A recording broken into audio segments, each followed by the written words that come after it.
నమస్తే SDV news కి స్వాగతం. నేను సుధా. వార్తల్లో ముందుగా ముఖ్యాంశాలు. స్టీల్ ప్లాంట్ లో ఆఖరి బ్లాస్ట్ ఫర్నేస్ మూసివేత, మండిపడుతున్న ఉక్కు పరిరక్షణ పోరాట కమిటీ నాయకులు. కోల్కతాలో డాక్టర్ మౌమిత చనిపోయే చివరి క్షణంలో తీసుకున్న వీడియో వైరల్. ఆమె అనుభవించిన నరకం కంటే 1000 రెట్లు నిందితులు అనుభవించాలంటున్న నెటిజన్లు. గత పాలకులు సింహాచలం మెట్ల మార్గాన్ని నిర్లక్ష్యం చేశారు. 1000 మెట్లకి వరాహలక్ష్మీ నరసింహస్వామిని దర్శించుకున్న హోంమంత్రి అనిత. విశాఖలో పాత నేరస్తుడు అరెస్ట్. 7.5 లక్షల విలువైన బంగారు వస్తువులు స్వాధీనం చేసుకున్నామన్న crime DCP Venkataratnam. Visakha steel plant లో ఆఖరి బ్లాస్ట్ ఫర్నేస్ ను నిలిపివేశారు. 3 రోజుల పాటు షట్ డౌన్ చేస్తున్నట్లు యాజమాన్యం ప్రకటించింది. దీంతో ఉక్కు పరిరక్షణ పోరాట కమిటీ నాయకులు ఆగ్రహం వ్యక్తం చేశారు. విశాఖ స్టీల్ ప్లాంట్ పరిస్థితి రోజురోజుకు దిగజారిపోతుంది. స్టీల్ యాజమాన్యం మరో జనాగ్రహ నిర్ణయం తీసుకుంది. 3 ఏళ్ల నుంచి బ్లాస్ట్ ఫర్నేస్ 3ని అరకొరగా రన్ అవుతున్న బ్లాస్ట్ ఫర్నేస్ 1ను 2 రోజుల క్రితం నిలిపేసినట్లు ప్రకటించింది. బ్లాస్ట్ ఫర్నేస్ 2ను కూడా ఆదివారం నాడు ఆపివేయడంతో కార్మికులు, ఉద్యోగులు, అధికారులు మండిపడుతున్నారు. 3 రోజులు షట్ డౌన్ చేస్తున్నట్లు ఉక్కు యాజమాన్యం ప్రకటించింది. దీంతో ఉక్కు కార్మిక సంఘాలు, నిర్వాసితులు మండిపడుతున్నారు. కూర్మన్పాలెం ఆర్చ్ వద్ద ఉక్కు పరిరక్షణ పోరాట కమిటీ ఆధ్వర్యంలో జరుగుతున్న రిలే దీక్షలు ఆదివారం నాటికి 1284వ రోజు కొనసాగాయి. వైసీపీ నాయకుడు వంశీరెడ్డి, పోరాట కమిటీ నాయకులు ఆదినారాయణ, మంత్రి రాజశేఖర్, వరాల శ్రీను, బొడ్డు రాజేష్, కరణం సత్యారావు తదితరులు దీక్షలకు సంఘీభావాన్ని ప్రకటించారు. స్టీల్ ప్లాంట్ ను సెయిల్లో విలీనం చేయాలని డిమాండ్ చేశారు. కేంద్రం వెంటనే సొంత గనులను కేటాయించాలని కోరారు. స్టీల్ ప్లాంట్ ను ప్రైవేటీకరిస్తే ఎటువంటి పోరాటానికైనా సిద్ధంగా ఉన్నామని హెచ్చరించారు. పార్టీల చేత కోర్టు అటాచ్మెంట్ చేసి మొత్తం కర్మాగారాన్ని పూర్తిగా నిర్వీర్యం చేయాలని చెప్పి దృక్పథంతో ముందుకు సాగుతుంది. ఆ విధానాలు సరి చేసుకొని ఇది సెంటిమెంటల్ గా వచ్చిన కర్మాగారం, ప్రాణ త్యాగాల ఫలితంగా ఆవిర్భవించిన కర్మాగారం, వేలాది మంది నిర్వాసితులు తమ ఇల్లు భూములు త్యాగం చేయడంతో ఆవిర్భవించిన కర్మాగారాన్ని పూర్తిగా నిర్వీర్యం చేయాలని ప్రయత్నం చేయడం ఏమాత్రం భావ్యం కాదు. వారు ఏదైతే గతంలో హామీలు ఇచ్చారు, ఎన్నికల ముందు ఇచ్చిన హామీని నిలబెట్టుకొని విశాఖపట్నం స్టీల్ ప్లాంట్ పూర్తిగా ప్రభుత్వాన్ని కొనసాగిస్తామని, దీనికి కావాల్సిన మైన్స్ కేటాయిస్తామని, ఇది అన్ని విధాల మనుగడ సాగాలంటే శైలిలో విలీనం చేస్తామని స్పష్టమైన ప్రకటన చేసి ముందుకెళ్ళాలి. లేకపోతే ఆగస్టు 22వ తేదీన సీఎండీ కార్యాలయం ముట్టడి ఉంది. తర్వాత రాస్తా రోకోలు కార్యక్రమాలు ఉన్నాయి. మరింత ఉధృతంగా పోరాటం ముందుకు తీసుకెళ్తామని తెలియజేస్తూ, అలాగే ఇప్పటికే డీపీల్ని 50% తీసుకోవడం లేదు. ఉన్న వాళ్ళకి జీతాలు ఇన్ టైంలో వేయట్లేదు. పర్మనెంట్ కార్మికులకి ఒకే నెల జీతం 2 దఫాలుగా వేయడం జరుగుతుంది. అలాగే కాంట్రాక్ట్ కార్మికులకి 3 నెలలకు ఒకసారి జీతం ఇవ్వడం అనేది జరుగుతుంది. ఇంత దుర్మార్గమైన నిర్ణయాలతో ఈరోజు విశాఖ ఉక్కు కర్మాగారం ప్రొడక్షన్ అనేది తగ్గించి ఈరోజు దీన్ని బ్రతికొండగానే చంపేయాలని చెప్పేసి ప్రభుత్వాలు పూనుకోవడం అనేది జరుగుతూ ఉంది. నిన్నటికి నిన్న చంద్రబాబు నాయుడు గారు ప్రధానమంత్రి గారిని కలవడం అనేది జరిగింది. ప్రధానమంత్రి గారిని కలిసిన తర్వాత ఆయన విశాఖ ఉక్కు కర్మాగారాన్ని రక్షించాలని చెప్పేసి చెప్పడం అనేది విజ్ఞప్తిని మేము దీన్ని మంచి పరిణామంగా మేము దీన్ని తీసుకుంటా ఉన్నాం. గతంలో కూడా 1998లో కూడా విశాఖ ఉక్కు కర్మాగారం ప్రైవేటీకరణ అయినప్పుడు ఆ రోజు BIFRకి వెళ్ళినప్పుడు రెఫర్ చేసినప్పుడు వాజ్పేయి గారిని ఆ రోజు చంద్రబాబు నాయుడు గారు ముఖ్యమంత్రిగా ఉండి ఎర్రనాయుడు గారు, చంద్రబాబు నాయుడు గారు 1333 కోట్లు ఈక్విటీగా మార్చి ఆ రోజు విశాఖ ఉక్కు కర్మాగారాన్ని విస్తరణ దిశగా ముందుకు తీసుకెళ్లడం జరిగింది. ఇప్పుడు మరలా అదే చంద్రబాబు నాయుడు గారు ఈరోజు బాధ్యత తీసుకొని కేంద్ర ప్రభుత్వం మీద ఈరోజు ఒత్తిడి తీసుకొచ్చి ఈ కర్మాగారాన్ని రక్షించాలని ఈరోజు గనుల లీజుని కూడా పెంచడం జరిగింది. మనం 26,000 ఎకరాలు భూములు మరి రైతులు అతి తక్కువ ధరకే ఆ రోజుల్లో 1200 ఎకరం సుమారు ఆ యొక్క రేటుకి మనం ఇవ్వడం జరిగింది. కేవలం ఎందుకంటే అది ఒరిస్సాకి వెళ్ళిపోయే ప్లాన్ మనం 32 మంది ప్రాణత్యాగాలతో మనం బలి తీసుకున్న దాంతో మనం పోరాడి తెచ్చుకున్న ప్లాంట్ అండి ఇది. మరి అంత అన్ని వేల ఎకరాలు మనం ఇచ్చి 32 మంది ప్రాణత్యాగాలు మనం కోల్పోయి ఈరోజు ఇంత చక్కగా మంచి రూపంలో ఉన్న ప్లాంట్ని ఇందాక పెద్దలు ఆదినారాయణ గారిని, మంత్రి రాజశేఖర్ గారు చెప్పినట్టు తాను కాలు మీద తాను నిలబడే ప్లాంట్ని ఈరోజు నష్టాల్లోకి చేకూర్చి దాన్ని ఈరోజు ప్రైవేటీకరణ చేయాలనే దాంతోనే ఇవన్నీ చేస్తున్నారు అనేది క్లియర్గా అందరికీ తెలుస్తుంది. ఓవైపు గర్భం లీజల్ని పొడిగించినందుకు ప్రభుత్వాన్ని కొనియాడిన నేపథ్యంలో బ్లాస్ట్ ఫర్నేస్ 2ను నిలిపివేయడంతో కార్మికుల్లో ఆందోళన వ్యక్తమవుతుంది. సుమారు 25,000 మంది కార్మికులతో పాటు వారిపై ఆధారపడిన కొన్ని లక్షల మంది జీవనోపాధి ప్రశ్నార్థకరంగా మారనుంది. కోల్కతా మహానగరంలో జూనియర్ వైద్యురాలు డాక్టర్ మౌమిత చనిపోయే చివరి క్షణంలో తీసుకున్న వీడియో వైరల్ అయింది. కనీసం తన బాధను చెప్పుకోవడానికి కూడా మాట్లాడలేని స్థితిలో ఆమె ఉన్నారు. చూసే వాళ్లకే ఇంత బాధగా ఉంటే తను ఇంకెంత నరకం అనుభవించిందో చెప్పనక్కర్లేదు. కానీ స్వతంత్ర భారతమే అయితే తను అనుభవించిన నరకం కంటే 1000 రెట్లు ఆ ఘటనకు కారణమైన వారు అనుభవించాలని నెటిజన్లు మండిపడుతున్నారు.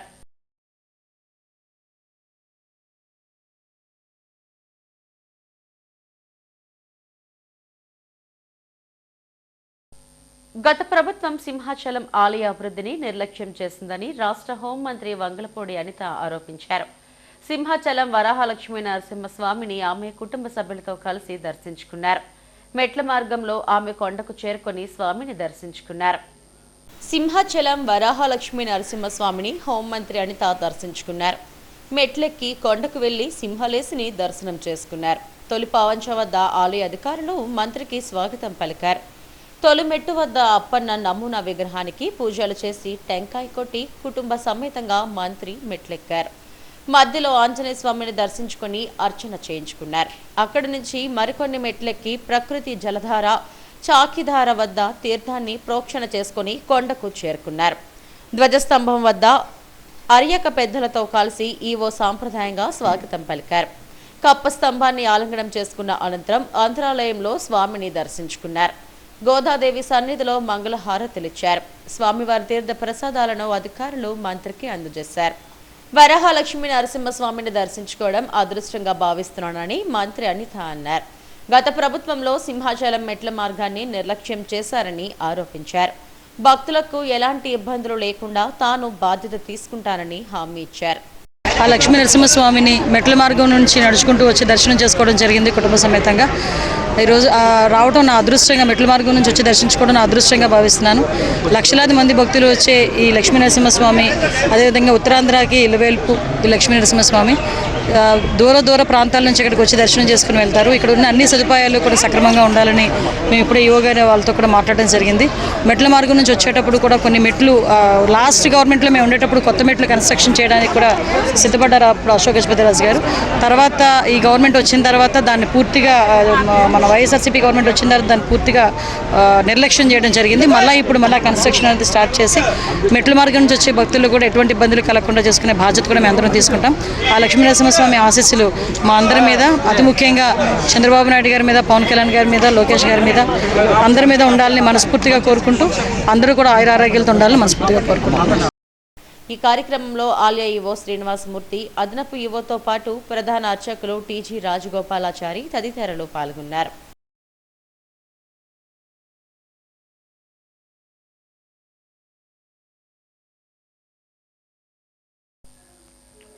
విశాఖ నగరంలో పలు నేరాలకు పాల్పడిన పాత నేరస్తుడిని పోలీసులు అరెస్టు చేశారు. అతని నుంచి 7.5 లక్షల విలువైన బంగారు వస్తువులతో పాటు మోటార్ సైకిల్ను స్వాధీనం చేసుకున్నారు. ఈ కేసులు ఛేదించిన పోలీసులను క్రైమ్ డీసీపీ వెంకటరత్నం అభినందించారు. వివరాలను వెల్లడించారు. నిద్రిస్తున్న అర్ధరాత్రి సమయంలో కిటికీ లోపలనున్న ప్రధాన ద్వారం గడియ విరగ్గొట్టడంతో ఈ నేరస్తుడి నుంచి దిట్ట అయిన గొట్టిపాటి రఘురాం అనే పాత నేరస్తుడిని అరెస్టు చేశారు. షీలానగర్లో అద్దెంట్లో ఉంటున్న బాలబోయిన రమేష్, రఘు అనే వ్యక్తితో కలిసి నేరాలకు పాల్పడుతున్నట్లు తేల్చారు. గతంలో రమేష్ గుంటూరు, ఒంగోలు, విజయవాడ, విశాఖ తదితర ప్రాంతాలలో చిన్ననాటి నుంచి నేరాలు చేసి జైలు జీవితం అనుభవించాడు. జైలు నుంచి బయటకు వచ్చాక మళ్లీ నేరాలకు పాల్పడుతున్నాడని సమాచారం. వీరిద్దరూ చోరీల్లో నిందితులని చెప్పారు. రమేష్ నేరాలు చేసి బంగారాన్ని తెస్తుంటే రఘురాం వాటిని మార్కెట్లో అమ్ముతుంటాడని తెలిపారు. వచ్చిన సొమ్ముతో వీరిద్దరూ జల్సాలు చేస్తారని చెప్పారు. నిందితుల నుంచి 77 గ్రాముల బంగారు ఆభరణాలు, మోటార్ వాహనాన్ని కూడా స్వాధీనం చేసుకున్నామని చెప్పారు. దొంగతనాల పట్ల ప్రజలు అప్రమత్తంగా ఉండాలని క్రైమ్ డీసీపీ వెంకటరత్నం సూచించారు. ప్రెస్ మీట్ పెట్టడానికి గల ముఖ్య కారణం మనకి ఒక మంచి అఫెండర్ బాలబోయిన రమేష్ అని అతను నేటివ్ ఆఫ్ ఇబ్రహీంపట్నం, విజయవాడకి చెందినవాడు. ఆ అఫెండర్ ని క్యాచ్ చేయడం జరిగింది. మనకి 25/6/2024 మురళీనగర్ ఏరియాలో ఇన్మేట్స్ ఇంట్లో ఉంటుండగా లోపల గడియ పెట్టుకొని తాళం వేస్తే దాన్ని ఇన్సర్టెడ్ హ్యాండ్ గా, అంటే పక్కనే కిటికీ ఉంది, కిటికీ పక్కన డోరు, ఆ డోర్ కి లోపల వాళ్ళు లాక్ చేసుకొని బెడ్రూమ్ లో పడుకున్నారు. సో అలా పడుకున్నప్పుడు ఇతను ఏదో ఒక ఇన్స్ట్రుమెంట్ తో ఆ లోపల లాక్ ని బ్రేక్ చేసి ఆ గడియని తప్పించి లోపలికి ఎంట్రీ అయ్యి వారు ఒక బెడ్రూమ్ లో పడుకున్నారు. సెకండ్ బెడ్రూమ్ లో ఒక బీరువా ఉంది. ఆ బీరువా తాలూకా తాళాలు కూడా బీరువాకు దగ్గరలోనే అవైలబుల్ గా పెట్టారు. సో ఆ తాళాలతో బీరువా ఓపెన్ చేసి అందులో ఉండే సుమారు 25.5 తులాల బంగారం పోయినట్టుగా మనకి కంప్లైంట్ ఇవ్వడం జరిగింది. కేసు 245/24గా మనము రిజిస్టర్ చేయడం జరిగింది కంచరపాలెం పోలీస్ స్టేషన్ లిమిట్స్ లో. అప్పటి నుంచి కూడా అసలు మనకి వాంటెడ్ క్రిమినల్ నేను వచ్చిన నుంచి కూడా ఆల్రెడీ మనకి ఎంబీపీలో అండ్ కంచరపాలెం అదర్ 3 టౌన్ ఏరియాల్లో జరిగాయి. ఐడెంటిఫై చేసాం ముద్దాయిని, బట్ చెక్కడు దొరకడు అనే విధంగా చాలా మాకు కూడా ఛాలెంజింగ్ టాస్క్ అయ్యింది. అది అసలు సెల్ ఫోన్ యూజ్ చేయడు, ఏ రకంగా టెక్నికల్ ఎవిడెన్స్ ద్వారా మనకి లభ్యం కాలేదు. సో టీమ్స్ అయితే మాత్రం నేను 4 టీమ్స్ పెట్టడం జరిగింది.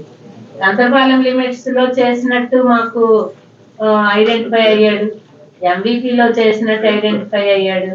So Kancharapalem and CCS, MBP అంటే ఈ ద్వారకా ఐడి పార్టీ, అదరు అందరి ఎఫర్ట్స్, అసలు ఏసీపీ గారు అయితే డైరెక్ట్ గా వెంకటరావు గారు చాలా వాచ్ చేసి వాటిని క్యాచ్ చేయడంలో మాత్రం ఒక 20 days అట్లా మేము కూడా గాలం వేసి పట్టినట్టుగా పట్టడం జరిగింది. కోల్కతాలోని జూనియర్ వైద్యురాలి హత్యను నిరసిస్తూ బీచ్ రోడ్ లో భారీ ర్యాలీ నిర్వహించారు. ఇప్పటికే జూడాలతో పాటు ప్రజా సంఘాలు పెద్ద ఎత్తున ఆందోళనలను చేపడుతున్నాయి. ఈ కేసులో దోషులను కఠినంగా శిక్షించాలంటూ నినాదాలు చేశారు. బీచ్ రోడ్ నిరసనలతో హోరెత్తింది. కోల్కతాలో జూనియర్ వైద్యురాలి హత్య ఉదంతంపై నిరసనలు వెల్లువలా చేస్తున్నారు. ఆదివారం నాడు బీచ్ రోడ్లోని వైఎంసీఏ నుంచి కాళీమాత ఆలయం వరకు వైద్యులు భారీ ర్యాలీ చేశారు. ఆంధ్ర మెడికల్ కాలేజ్ జూనియర్ వైద్యులు పిలుపు మేరకు మెడికల్ సిబ్బంది నల్లటి మాస్కులు ధరించి భారీగా ర్యాలీకి తరలివచ్చారు.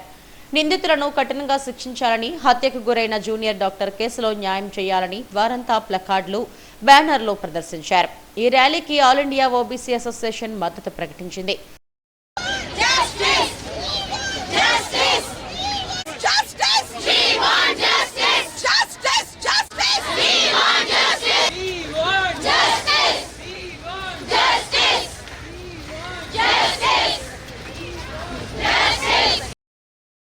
జూనియర్ డాక్టర్ హత్య కేసులో అనేక విషయాలు వెలుగులోకి వచ్చాయని ఆల్ ఇండియా ఓబీసీ అసోసియేషన్ అధ్యక్షుడు Pothala Prasad Naidu, general secretary doctor Sivashankar దాదాయులు వెల్లడించారు.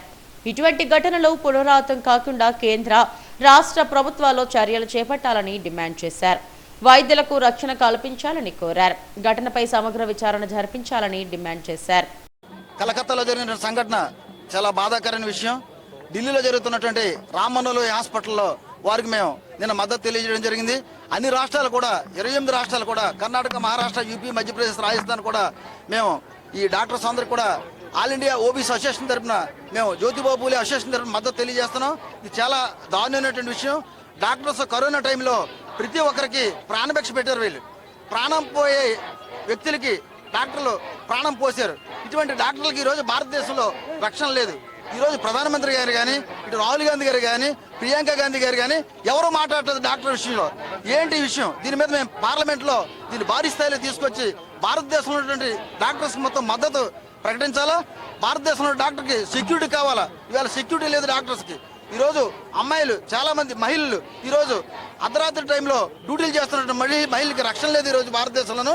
ఇటువంటిది ఇమీడియట్గా రాష్ట్ర ముఖ్యమంత్రి చంద్రబాబు నాయుడు గారు కూడా ఆయన ప్రత్యేకమైన చొరవ తీసుకొని ప్రధానమంత్రి గారితో మాట్లాడాలని గౌరవనీయులు మన ముఖ్యమంత్రి గారికి కూడా మేము చంద్రబాబు నాయుడు గారు కూడా విజ్ఞప్తి చేస్తున్నాం. ఇటువంటి సంఘటన పునరావృతం కాకూడదు. ఈరోజు మన ప్రెస్ వారికి కూడా కరోనా టైంలో వీరు చాలా మందికి సహాయం చేశారు.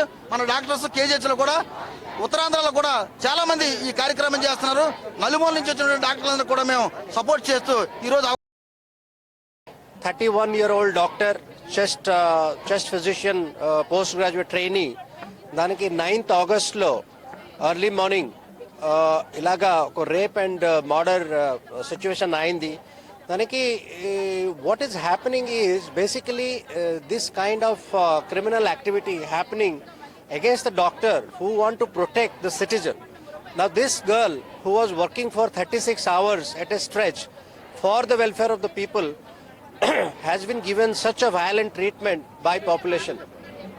Ilaga society lo situation jariginde, ilaga how the doctors will feel safe oko pani cheyadaniki workplace lo ilaga safe feel avutundi, that is a kind of question which has come to our mind as a doctor.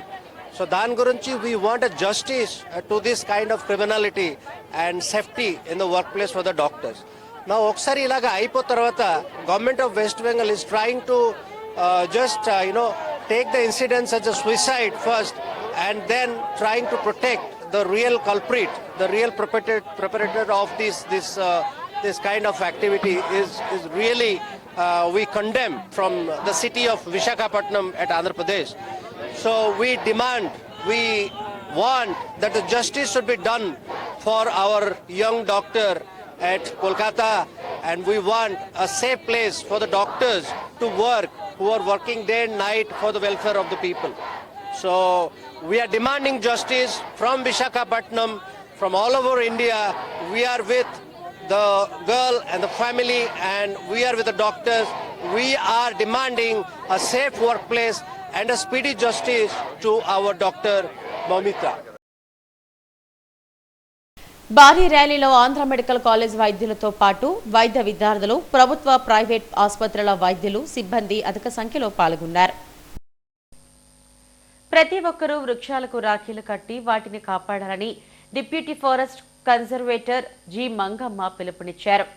Visakha జూలో అతిపెద్ద మర్రి చెట్టుకు రాఖీ కట్టిన తరువాత ఆమె మాట్లాడారు. అతిపెద్ద వృక్షాలకు రాఖీ కట్టడం ద్వారా వాటిని నేటి తరాలకు వారసత్వ సంపదగా గుర్తించి కాపాడుకోవాలన్నారు. ప్రతి ఒక్కరిని చైతన్యవంతం చేసేందుకు గ్రీన్ క్లైమేట్ సంస్థ ఆధ్వర్యంలో వృక్షాబంధన్ మహోత్సవాన్ని నిర్వహించారు. 2008 సంవత్సరం నుంచి విశాఖలో సుమారు 100 ఏళ్లు పైబడిన చెట్లకు రాఖీలు కట్టడం మొదలుపెట్టామని గ్రీన్ క్లైమేట్ వ్యవస్థాపక కార్యదర్శి జేవి రత్నం తెలిపారు. ఈ ఏడాది దేశవ్యాప్తంగా విద్యా సంస్థలలో విస్తృతంగా ప్రచారం నిర్వహించినట్లు చెప్పారు. ఈ కార్యక్రమంలో junior assistant curator Gopal Naidu, forest section officer Bharati తదితరులు పాల్గొన్నారు.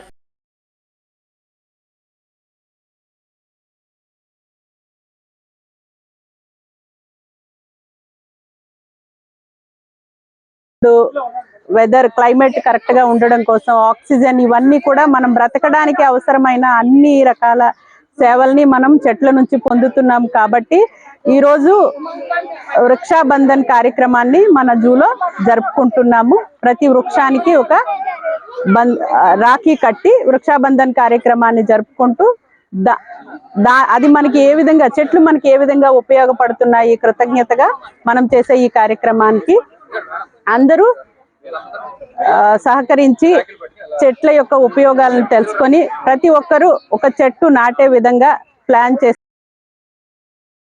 ఆశ్రయం కల్పిస్తున్నాయి. అదేవిధంగా వీటిని కాపాడవలసిన బాధ్యత మనందరి మీద ఉంది. కాబట్టి మహావృక్షాలను ఎక్కడైనా సరే సంరక్షించుకొని ప్రతి ఒక్కరూ కూడా వృక్షాబంధన్ అంటే వృక్షాలకి, మహావృక్షాలకి రాఖీలు కట్టడం, వాటిని సంరక్షించడం చేసినట్లయితే మన జీవ వైవిధ్యం కూడా బాగుంటుందని ఈ సందర్భంగా తెలియజేసుకుంటున్నాను. అదేవిధంగా ఎలాంటి కార్యక్రమాలు ప్రతి ఒక్కరూ చేపట్టాలి. దీనికి మన గ్రీన్ క్లైమేట్ టీము మన విశాఖపట్నంలోనే ఆదర్శంగా నిలిచి ముందుకు తీసుకెళ్లేందుకు ఆ రత్నం గారికి, అదేవిధంగా వాళ్ళ సిబ్బందికి కూడా ధన్యవాదాలు తెలియజేసుకుంటాను. జూ క్యూరేటరు సలార్ గారికి, అదేవిధంగా ఇక్కడ దివ్య గారికి, అందరికీ కూడా ఈ కార్యక్రమం ఏర్పాటు చేసినందుకు ప్రత్యేకమైన ధన్యవాదాలు తెలియజేసుకుంటున్నాం.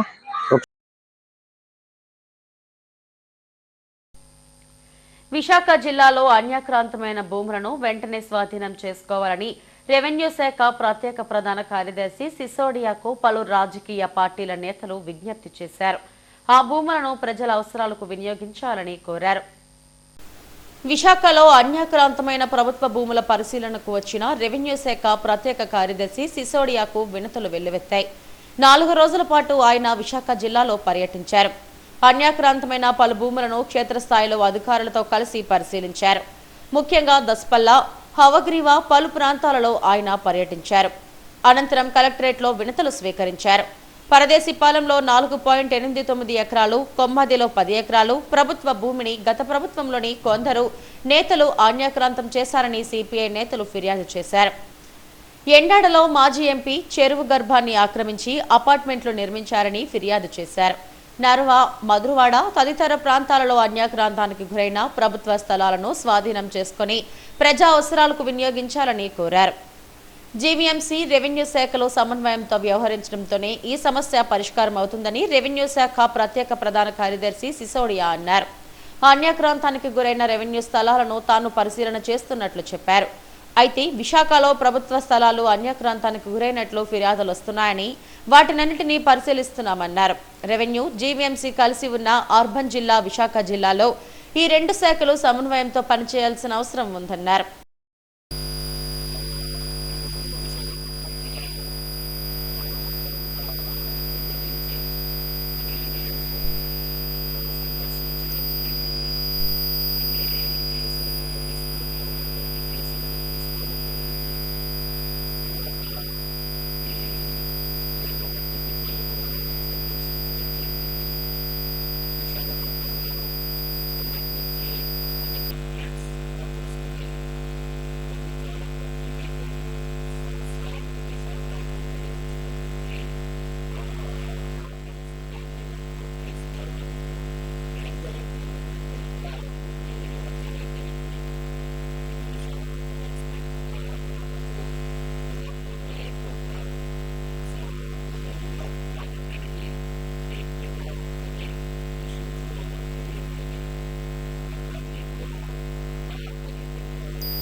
విశాఖలో అన్యాక్రాంతమైన ప్రభుత్వ భూములపై రాష్ట్ర ప్రభుత్వం లోతుగా అధ్యయనం చేస్తుంది. ఇప్పటికే సిట్ రిపోర్ట్ను కూడా అధ్యయనం చేసి దాని ఆధారంగా చర్యలు తీసుకునే అవకాశాలున్నాయని పలువురు అభిప్రాయపడుతున్నారు. ఈ కార్యక్రమంలో జిల్లా కలెక్టర్ హరిరేంద్ర ప్రసాద్, జేసీ మయూర్ కిషోర్, ఆర్డీఓ హుసేన్ సాహెబ్ తదితరులు పాల్గొన్నారు. తిరుమల శ్రీవారిని పలువురు ప్రముఖులు దర్శించుకున్నారు. రాష్ట్ర మంత్రి సుభాష్, వైసీపీ అరకు ఎంపీ తానుజారాణి, సంగీత దర్శకుడు తమన్లు వేర్వేరుగా శ్రీవారి సేవలో పాల్గొన్నారు. ఆలయ అధికారులు స్వాగతం పలికి దర్శన ఏర్పాట్లు చేయించారు.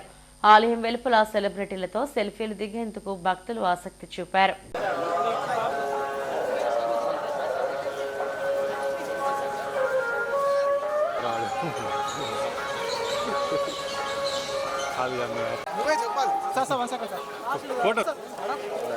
క్రికెటర్ కదా ఆ మాత్రం స్పీడ్ ఉండాలి అన్నా. మీరు ఫోన్ తీయాలన్నా. సీనియర్ సిటిజన్ అంటే అదే.